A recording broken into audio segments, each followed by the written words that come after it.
Born just 15 months apart, the Murray brothers have enjoyed enormous success on the court and a special bond off it. Typical brothers, you know, love each other one minute and knocking lumps out of each other the next. They used to have wrestling bouts. They loved WWF. And I was downstairs and I just heard this thumping from upstairs and went up to see what they were doing. The duvets were on the floor. There was a step ladder and the lampshade was swinging.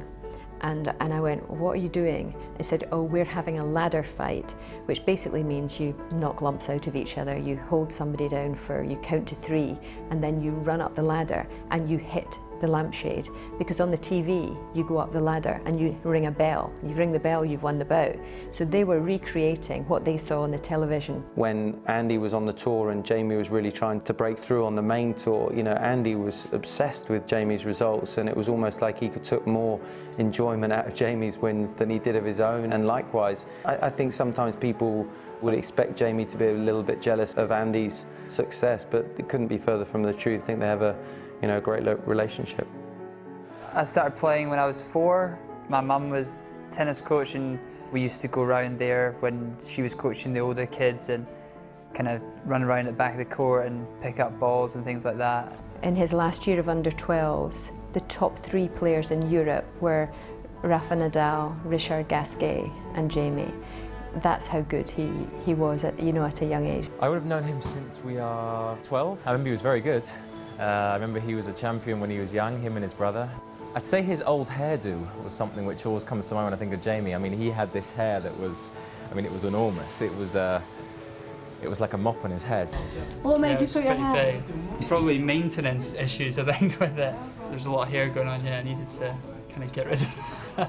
But it's funny because you think it's cool at the time, and then when you see photos like 5 years later, you're like, what was I doing? Fashions may come and go, but that brotherly bond will never change. This is our sort of gym warm-up area. Players come here obviously to warm up for their matches, cool downs, that sort of stuff, and you never know who you might bump into.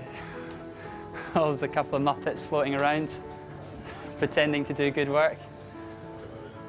Andy owes a lot to Jamie, the fact that Andy is so mega competitive in everything that he does. And I think a lot of Andy's drive as a young child and teen came from having an older brother who did everything better and before him. Not that we probably realised it at the time, but we were, I guess, kind of spurring each other on to try to get better because we always wanted to be better than each other. When they play doubles together, Jamie is the boss. Absolutely no question. He says me, but he doesn't really like to listen to me that much, so he's quite a headstrong guy, I think, so I've got to manage it carefully. And of course I am enormously proud of them, but I am also enormously proud of them as young men. You take the tennis and all their achievements and that away from it.